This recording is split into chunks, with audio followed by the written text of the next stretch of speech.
All right, guys, welcome to the show. So glad that you are here today. We're just hanging out, having some fun, taking a few minutes, talk some sports, and just being ourselves as usual. So, hey, across the screen from me is the greatest player to never play in the WNBA. That is Chris. How you doing, buddy? WNBA calling out. You got you throwing shots already, man. Hey, at least I made it somewhere. Welcome That's back. Great. It's that's great to true. see you. I figure we got to start. We got to show the people how we actually talk to each other. There's no Yeah, there's no niceties and politeness. It's just all honesty. that's the nature of family. It's what we do. So, look, man. Speaking of things, you and I are going to do something a little bit different this week. We want to do like a quick segment, to kind of talk about a few things. And I figure, what better thing to talk about than the NBA right now? A lot of different talk going on. There's some rumors floating out there. Nothing concrete. We had one big trade this past week. Kind of a family reunion of sorts. Do we Out want to there. call it a big trade, though? Was it a big trade? Was it a trade? Well, I think it was a big trade by the nature of not having any trades in the NBA. So any trade right now, by nature, Touche. is a big trade. And so, very excited for Derrick Rose. Coming off a couple of strong seasons. Coming back, they got him out. They shipped him out to New York to go Return with to an old Tom coach. Thibodeau. Yeah, man. And so I think he'll make a big impact there. I was a little uh, heartbroken. I ain't gonna lie to you. There was some rumors floating around that the Clippers were interested, the Lakers were interested. So good for Rose. How would you grade the trade, and what do you think's going on out there in Detroit? They got a lot going on out there. Poor Blake Griffin's kind of been stuck for a couple of years. They're definitely going to be trying to rebuild or trying to do something. They're competitive as they can be out there, but it's Detroit. I saw actually a great video on YouTube the other day. I wish I could find it and repost it or put it in the link or something. But it actually was a guy talking about how Detroit has messed up. I think it's like at a minimum, it's been 10 first round picks in a row. They've screwed him up. Now, they might have drafted an okay person, but then when the time came to either re-up them or do something, they screwed it all up. Like consider the Andre Drummond situation. They had a star in Drummond, but they ship him off to Cleveland for basically 2 second rounders. I mean, John Henson and I don't even remember who else it was. That's how unimportant the pieces were that they got back. And so they do that. They don't keep a hold of KCP. KCP goes out to LA, wins a title. You know what I mean? So Detroit has shown an extreme ineptitude when it comes to drafting players, developing players. I mean, you can take it all the way back to Joe Dumars drafting Mehmet Okur. No, it wasn't Okur. What was his name? It wasn't Okur. Was it Uh, Okafor? no, it No, he. what Okafor? Yeah. I can see him, big white dude. He drafted him right in between Carmelo and Dwayne Wade, and I can't. I got to look his name up now, but Well, they're while you're doing that, I'm gonna go ahead and throw this out there. I think what Detroit tried to do, you saw it with Blake Griffin. We know the Andre Drummond experiment didn't work with Blake. They tried to bring Blake in from the Clippers during that time. There was a big lob city. That was the nature of the NBA during that time in Blake Griffin's prime. Because who did they have out there? Clippers. It was DeAndre Jordan when they blew all that up, and Griffin was out there. It was lob city. They try to mimic that in Detroit. Then they end up, it's not working, so they ship Drummond out for salary and those different things. Got a couple of small pieces back. Definitely not on par with a Drummond like talent. no. But I do think they were trying to mimic what was happening with the Clippers. Which is funny because I don't understand why you would try. Now I know this was Stan Van Gundy that was in charge at that point. He was the one that did that trade. He's now the New Orleans Pelicans coach, and you see him trying to do something similar right now with Zion and Steven Adams. But it's kind of shocking to go that route because if you notice, the NBA environment has changed so much that it's 4 out, 1 in type environment. It's a spread ball situation, and when you bring in two guys like Blake Griffin and Andre Drummond, it's almost counterintuitive to where the NBA draft. I mean, the culture is at right now. So it didn't make a lot of sense. They had a lot of money invested in their front court. They couldn't nail anything in their back court. They let Luke Kennard go. He's now a Clipper. I mean, you really don't understand what they're actually doing up there. I mean, they've had a few guys that have been okay, but for some reason they go to Detroit and they just disappear. They can't make it. I finally looked it up. I found it. It was Darko Milicic. Oh yeah, Do you Belichick. remember That's that? right. Do you Yeah, remember dude, they that were dark. He's bust? a Croatia Serbian. One of those two. Yeah, I think he Yeah, that's wants where to he's at sell. now because he never really made it in the NBA. Yeah, yeah. It's interesting because we see that the style even changing this week. I caught some of the Warriors game this week, and they had different players out for different reasons, and but they were playing some small ball, and Yep. it was working, and it is working out in Golden State, even without Klay Thompson, and Well, you and got to have they shooters to make it work. yeah, but I mean it's working for them. I mean when you got Draymond playing the center, and I mean that you're playing small ball, Yep. and so it's working for them. I mean Detroit kind of has become the Cincinnati Bengals of late of the NFL. It was the Cleveland Browns before this last season. But there's been some other rumors out there, and they're strictly rumors right now. Well, What's going to happen? to Yeah. to not cut you off, and I apologize, but we didn't actually grade the trade to Oh, begin let's with. grade a trade. Did you Let's grade a actually trade. see the trade? No, no, So I they saw it after sent the fact. Yeah. okay, so Detroit sends Rose to New York, okay? Then we see New York sends back a second rounder and Dennis Smith Jr. So a local Yeah. Fayetteville guy Yep. who's made Out it of a long state. way. Yeah. Yeah, Yeah. got some good money at state. Um, He's a good so player. I can't resist that dig. Yeah. You got to thank Adidas for that payment. He goes to the NBA, has bounced around, has not been able to find his spot, has all kinds of talent to the point where Dennis Smith Jr., an NBA player, was asking to play in the G League because he wanted minutes. That's how little he was getting.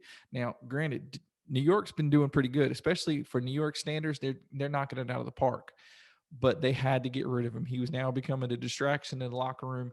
So for New York, I think you almost have to be, because it's the New York Knicks, you almost have to give it an A plus. Yeah. And I know that's a stretch, but you're getting rid of a guy who maybe he's not a major distraction in the locker room. I mean, he's just asking for minutes. He's not cussing anybody out that I know of. He's just asking to play. He's just tired of sitting. So they ship him to a place where he could possibly get some minutes, and New York gets a veteran. Now, I don't know if you saw what Derrick Rose told Dwayne Casey right before the trade. He asked Dwayne Casey to get moved to a team that had a potential to make the playoffs this year. He told Dwayne Casey flat out, I only have a little bit more left in my legs. I want a chance to win. So he just wanted a chance to get out of there and go somewhere. So for Detroit side, you got to give him credit for doing the honorable thing and letting Derrick Rose go to a chance where he can win. They get in a young talent. Maybe they can develop him. Dwayne Casey can develop this guard, maybe like he did Fred VanVleet up in Toronto. It'd be really good if Dennis Smith Jr. could just get a chance to play. So for a Detroit side, I'd probably say a B. You're getting back a guy who hasn't lived up to it, but you're getting rid of a veteran, so that kind of hurts you too. So for New York an A, Detroit a B. That's just me though. Yeah, and I agree. I think for New York, it was definitely an upgrade. It's an A. I mean, he's putting up good numbers, and we kind of see that that Mhm. pre-injury Derrick Rose coming out those MVP days. So I like it for New York. For Detroit, I would probably say a C plus. And I'm going to take it one step further for Derrick Rose. I'm going to say a D. Because New York is nowhere near, close to competing. When you looked at the other Not names long that term, were, no. no, not in his lifetime of playing time. It's not. Had they won the KD sweepstakes, yeah, maybe. But the reality was, when you look at the teams that were rumored to be looking for his services, I don't even think New York was on the radar. It was. And keep in mind, they're rumors. You had the teams in LA. Who are both playoff teams, and so I think that's where it's a little bit of a letdown for him. I know he likes Tibbs. They have a good relationship, which is key, to that as well. So, but yeah, for Derek, it's a D for me because I want to see the guy, have a chance at last bit of his life. He's given a lot, just a good player. So And you were hoping what he go to like the Clippers or the Lakers? You were hoping to give him a chance to be a spot guy off the bench? yeah, and I'll say before we talk about the rumors, I'll say this, and it kind of segues in this. And we had planned talking about this. You hear a lot of people. The odds are that the LA Lakers are the favored team to win the NBA championship. I'm gonna go ahead and say this on early on in the season. Not from what I'm seeing, they're not. I Really? do. I You think don't I think they'll know. repeat? No, they're one piece away. They're winning games right now, but they're winning by one. They're winning by two. Um, AD is kind of on an injured reserve right now. And I'll tell you why. Um, Everybody was kind of hoping that Marc Gasol would be that guy that would be that next third guy. I mean, and I think we're like 8 years removed from his prime. he Yeah. is not putting up numbers. I mean, he is a great assist and pick and roll guy. I get that, which is part of AD's and LeBron's ISO game and all that, back screens. I get that. But I think if you put them up against the Clippers, you put them up against, the likes of a Brooklyn Nets when they figure this thing out, even a Giannis matchup. The Lakers are in trouble to me. I think that they need one more trade piece in this thing. And LeBron can't carry it all. I mean, he just can't do it, and he's doing some great stuff even this year.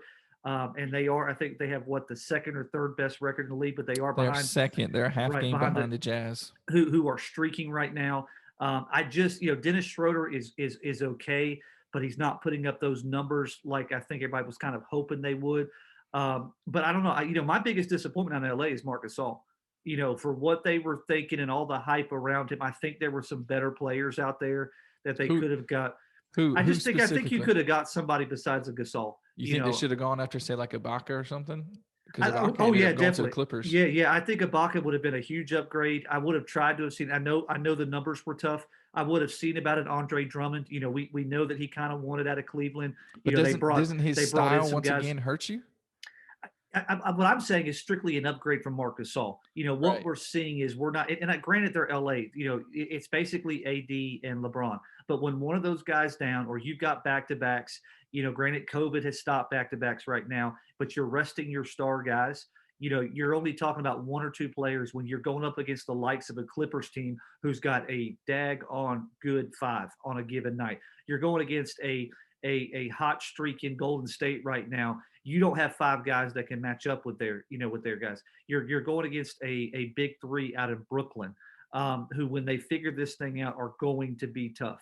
You've got a Miami team who really is a great team who has underperformed so far this year. You got the Pelicans who on a given night play some pretty good ball. Mhm. I think there's some other teams out. I'm just saying that I think the LA. I want to see them repeat. But I am concerned they're still one piece away to keep up. They're a great team, but to keep up with the other moves that have happened in the offseason to keep up with LA, I think have kind of put them a little bit above the Lakers. LeBron is the king. We get that. But he's only one guy against what these other teams have done to keep up and match up. That's just my take on that. My biggest surprise, probably our disappointment. You and I have talked about it. Probably out in the East would probably be either Boston or the Heat right now. Boston is struggling, and that would be a surprise for me to see. They've always been that one piece away, and there's some rumors of that the two untouchables out there are Brown and our Tatum. guy at Tatum out of Duke. I think you've got to have some big looks out there and change some things up because is streaking on the low right now. Well, in all fairness, Boston had a rough go there where they had a lot of players that were out with COVID, and Tatum was out for a while. Yeah. Smart's been hurt. I think he was a week or two away from possibly returning. So they've had to play some guys that aren't used to being played. They're having to play like Peyton Pritchard. They're having to play him a lot right now, a rookie out of Oregon. I think they were hoping to do a few things and make a few changes that didn't quite pan out. I think they were trying to get some guys in free agency that just weren't into it. But I think you've got a strong core in Boston, with Tatum, Brown, if he's healthy, if you can just get something, maybe one more piece. I'm not a Kimba guy. I think Kimba is a bust as far as what he was supposed to bring to Boston, what he's actually brought to Boston. I think he's kind of a bust. And just whoever plays your five, Tice or Tristan Thompson, they are what they are. They're just there for rebounds, picks, and an occasional spot up. That's it. They're doing their job. This team is built around what Tatum can do. Brown has taken a big step forward, and they got to get some of their bench guys, glued in and just doing better. I think Brad Stevens will have them competing in the East. I don't know if they've got enough to get past Philadelphia. Philadelphia looks really good this year. Doc Rivers looks like a genius. He's doing the things that Brett Brown could not do with Ben Simmons, and has got them playing really good basketball to the point where I believe they're first place in the East. So they're doing really good. Miami, they took a big step back, and I don't know if that was losing Jay Crowder, if he was that much of a glue guy for them now that he's playing in Phoenix. So they took a big step back, and I know that what they're doing is what they've done all along. They're developing their young guys, Precious Yeshua and some other guys that are getting some big minutes right now as they're trying to get healthy, because God knows Jimmy Butler can't stay healthy right now, and Hero and Duncan Robinson are doing their best. But it was all about what Jay Crowder and Jimmy Butler were doing last year, and I think they lost a little bit of that mojo. So maybe they can get it back for the playoffs again, if they can get in. I don't even know where they are in the rankings right now in the standings. Yeah, I think they're a middle team right now, but I think I think they'll bounce back. I think the biggest thing right now, we know that right now recently agents that were signed can now be used in trade packages. We've got some upcoming weeks that some things will move. So we'll have some interesting dialogue in the next couple of weeks. I definitely think absolutely. some people are on the move. You've got teams that now that we've got through the first quarter of the season, they know where they've got to upgrade. They see their weaknesses. I think you'll see some moves happening the next couple of weeks. And so the problem is though, they've saying what you're saying about moves that are probably going to happen. There are a lot of teams that are out there that are already kind of frustrated because of the way things are financially, the way things are with COVID and stuff like that. They're not expecting a ton of people to be moved. They're expecting actually a fairly quiet trade deadline. So really what teams are probably hoping for is the buyout situation. If you can get a situation where a veteran is on his way out the doors, he's still got something, but the team wants to get rid of him just to save a few bucks and play some young guys. That's what they're hoping for. Like a Lakers situation last year where they got, was it Markieff Morris, where they got him at the very end because, I don't even remember who he was playing for, but they wanted to kind of play some young guys and let him move on. I mean, that's what they're hoping for. I could see that with LA. That's what LA is going to hold out for. They got no draft stock. They've got nothing to trade. They're just in a situation where they're hoping that somebody gets cut, does a buyout, and they can bring in a guy for a rental situation, kind of like, Rondo they got in the beginning, but like a Morris situation.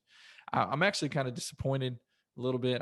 I can't believe you've turned on your Lakers and you're saying that they're not going to win at all. Oh, I'm not turned on them. I said I'm concerned about them, and I think that's man, there ain't nobody can mess with them. Yeah, LeBron's coasting. AD's trying to stay healthy. This is load management. This is all this is. So, I don't know that they have around them what they had last year. I think they went out, they tried to upgrade. They went out, they tried to do some things because they realized, Danny Green, and we're seeing that out in Philadelphia. He's not as consistent as he once was out with the Spurs. And I like Danny Green. He's a Carolina guy. We love him. But I do think there's a lot of conversations to be had. There's a lot of names being floated. There's the Alonzo Ball. There's will Bradley Beal be traded? There's some things that possibly may or may not happen, and seems like every year since he was in the league. Will this be the year that I know he just signed a new contract, but he can be moved from what I understand. Well, his contract isn't massive. I think it's like 10 to 12 a year. It's a manageable, so will they use him in a trade piece? So I think it'd be interesting to watch, and we'll definitely. So are you on the hashtag free Bradley Beal?